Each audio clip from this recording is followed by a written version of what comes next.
perfect entryway into hearing from Jim Reese because his heart is full of love and he gives love every day. You know, first of all, we are a room of business people, community-minded leaders, and first of all, I want to always invite you back. Any Monday that you would like to join us for lunch, you can always come in here, say you're a guest of the Georgia Lottery. Always welcome. But you can't bring more than 2 tables if you don't mind. But always feel free. We hope that you'll join us. Continue to stay with us today. We also know that there are some of you who have to get back to class. And as a mother of a college student, I appreciate that. So feel free to come and go as you would like. But again, thank you for spending some of your Thanksgiving week with us. We're very honored. Well, it is my great honor to introduce Jim Reese, who is, as you know, is our president and CEO of the Atlanta Mission. Jim Reese comes from the private business sector.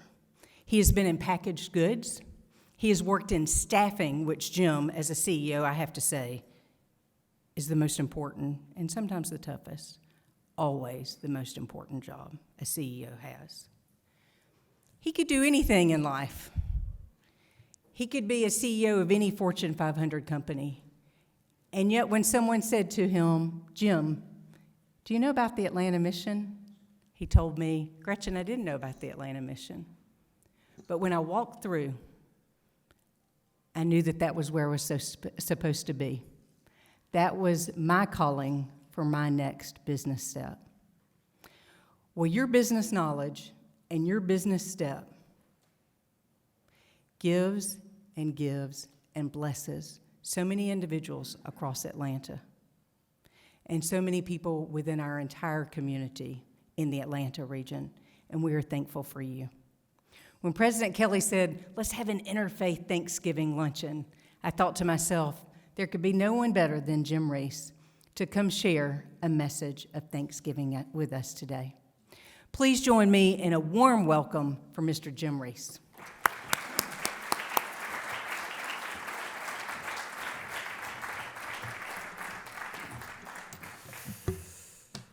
Well, that was incredibly kind, and I'm really honored to speak with you today. And Gretchen, thank you, and President Kelly, thank you for allowing me to be here. And as I look across this room, I'd be remiss to not start with incredible thank yous to so many in this room who've been there to help me, teach me, show me, encourage me, give where we needed, do what they needed to do to impact those that we get the privilege to serve at the Atlanta Mission today.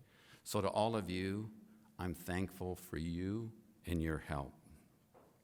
So what I want to talk about today in regards to Thanksgiving is I am really thankful for the unexpected. Thankful for the unexpected. When we look at our lives, many times we will face things we didn't plan on. Unexpected things.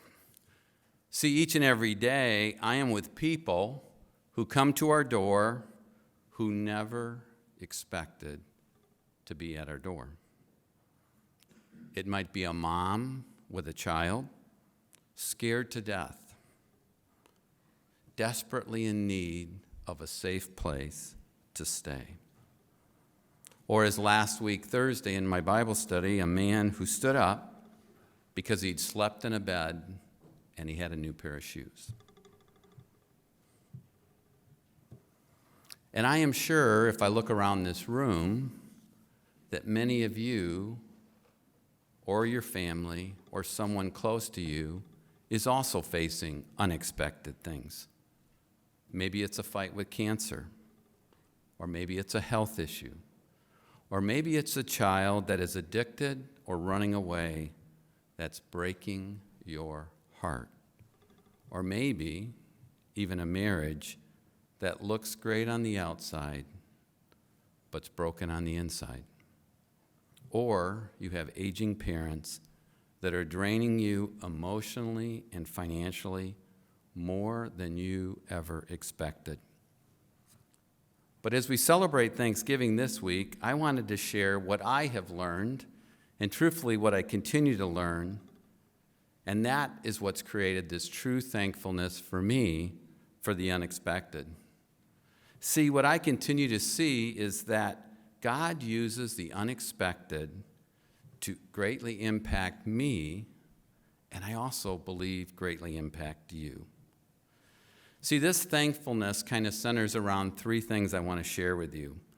What I have learned from unexpected relationships that create unexpected change, that create unexpected grace. So see, through these unexpected relationships, we can truly have unexpected change in our lives. And from this change, many times we grow and we have an unexpected grace for others and even ourselves. So let's start with the unexpected relationships.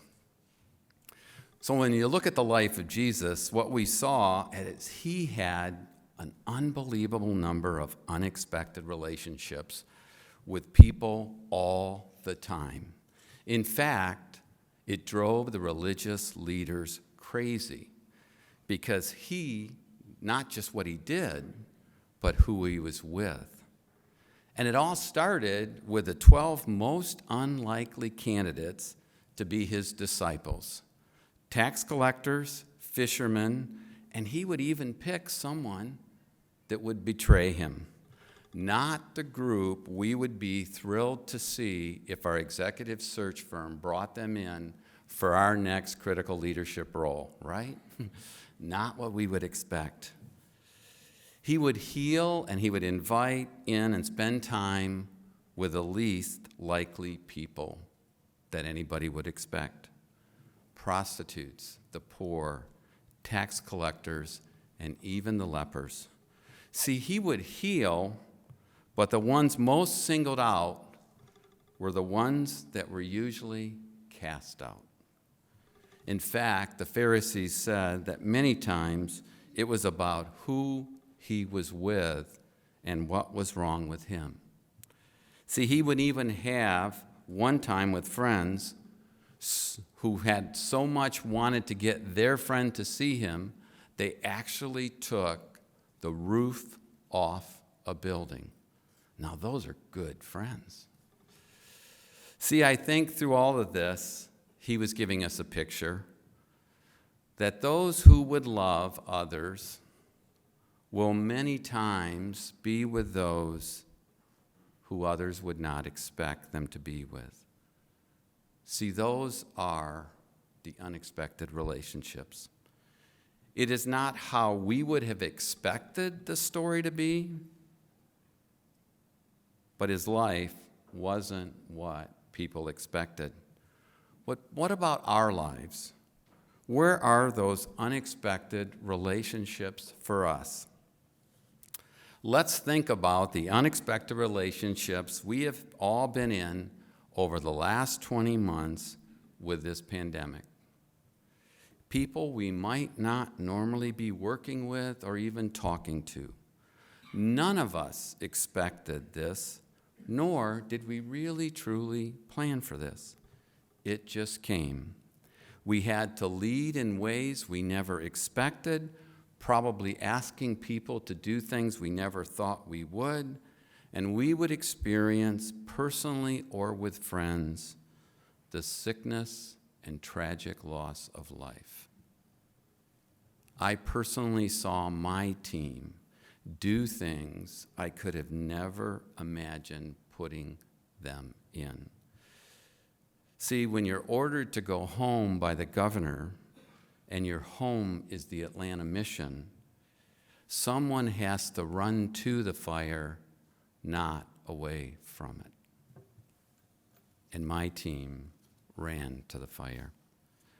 See, when I think of unexpected relationships, I look to often I am with people that might believe, behave, or even face different challenges than I have, and even have a different colored skin.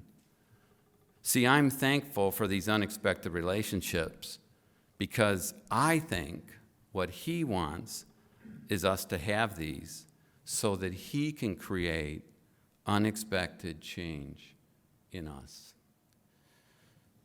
See, with regards to the challenge of the pandemic, I don't think there's a person in this room who would say they haven't changed.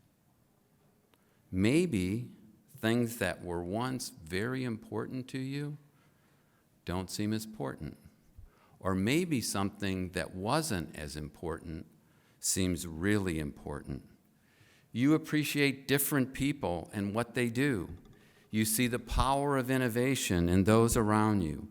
You found out how much you missed a hug or a handshake from those around you, and that truthfully, as great as technology was, it would never fill our need for human connection.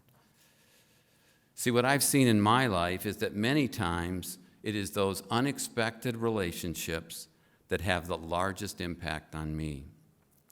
That those who are not like me or haven't had life experiences like me, they actually create an unexpected change in me. Like a man who spent 16 years under a bridge on 85 because of trauma he had faced as a child. He was divorced, had kids, and one day walked under a bridge, and he stayed there for 16 years. Or a young man who was struggling because of a time in prison based upon a drug charge that had happened to him for being in a car when he was 17. He would share his story and how that one ride, that one night, would unfortunately change the trajectory of his life. Or a man who started drinking at 14 because of what his mother did, and he didn't stop until he was in his 50s. Or our kids living in Atlanta Mission, hearing and fearing all that was going around them in the middle of the social justice issue last summer in Atlanta. See, these changes come because of spending time, listening well, not laying over what I have seen, but hearing what they have lived. Let me say that again, because it's really easy for me to do this. It's not laying over what I have seen, but hearing what they have lived. See, it takes for me a real heart to want to listen, to set aside what I have seen, to live or maybe even believe. I think in all of his examples, Jesus was trying to get us to listen and to see others with the love he had for them and the love he had for us. See, these unexpected relationships create unexpected change in me, making me truly live with a life more filled with unexpected grace. See, I am thankful because when I know them and I hear their stories, I have an unexpected grace I would never have without it. I so much better understand what happens when a child is severely abused and what it can be to impact their lives and those around you. See, the man who went under the bridge, his dad was an accountant at Buick. And Monday through Thursday, he traveled. And when he would come home, he would beat his mother. And his two boys would fight to keep them off. Finally, at 17, he ran away and he hid for a year. A year. He would go on, get married, have his own children, but he would never have dealt with the serious issue he had faced. And one day, after his wife had left, after she had divorced him, he walked under that bridge and he stayed there for 16 years. 16 years. His life would change. he would know his grandkids, and I'm pleased to say he would be used mightily by God. But if I didn't know his story, I wouldn't know how he got there. See, I am thankful for that. I understand I had a very hard stance on drugs. And that, to be honest with you, has resulted in many people being in prison. Not for a sentence, but for a lifelong penalty with pain. And truthfully, many times more based on the color of their skin than what they had done. Learning to really love and care for an addict when you know the whole story and why seems like such a crazy choice to me in the middle of those circumstances, always as crazy based on the people's stories or what they faced in their lives. See, when you sit down as well in the office of a brave, loving woman who leads your children's program, and she has 2 sheets of paper filled with all the words and feelings that the children felt last summer, hearing helicopters, people yelling, and police vehicles all night long, afraid of what was happening. These were kids, 1st grade and under. I'll never forget what was on those sheets. And they were safe with us. But if you're sitting and you hear helicopters and all that goes on, you wonder where we're headed. What's happening? See, when I have given unexpected grace, because I know these stories, I know the people. It's amazing to me how I actually better appreciate and understand the grace God's given me. See, in fact, many times, this unexpected grace that I see helps me see how much God really loves me more than I expected or I deserved.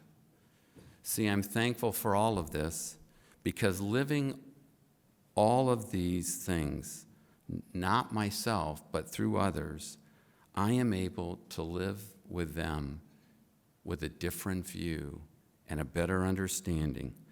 See, James tells us to count it all joy when you meet the trials of various kinds. See, I believe thankfulness sets on the road of joy. So let me close with the following. So in Matthew 25, Jesus is speaking and he shares, "When I was hungry, you gave me food. When I was thirsty, you gave me water. When I was a stranger, you welcomed me in. When I was in prison, you came to me." He was then asked, "When did we do these for you? When did we do these for you?" And he would say, "When you did it to the least of these, you did it for me." He once again gave them an answer they didn't expect.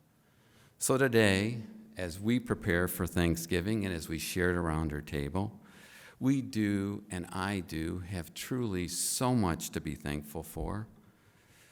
But may we be reminded and thankful for those unexpected relationships that created unexpected change, that created unexpected grace in you as well. And maybe even at this Thanksgiving, at your table, at your home, set a chair. Talk as a family. Where were and what are those unexpected relationships that you had this past year? And how did those change you? What's different because of that? And maybe, even though you haven't had the chance to meet them, you'll have the chance to have that grace. May God bless you all, and may you have a great Thanksgiving together. Thank you.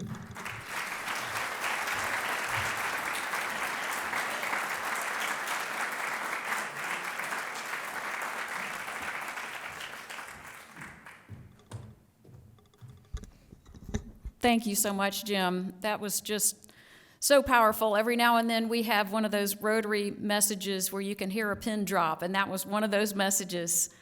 And thank you especially for all of the unexpected positive things that you are doing in this community for so many people every single day.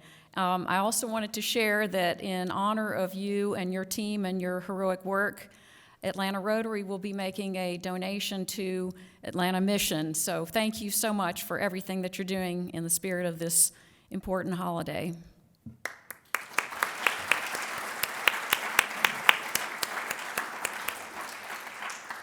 Also wanted to thank you again, Gretchen and Eric and our friends from Georgia Tech. What a beautiful program, just so appropriate for this holiday, and thanks to all of you. And also to all of you as my fellow Rotarians. I know that each of you could tell a similar story to that Jim has shared and are doing such incredible and heroic work in this community. That's why you're Rotarians.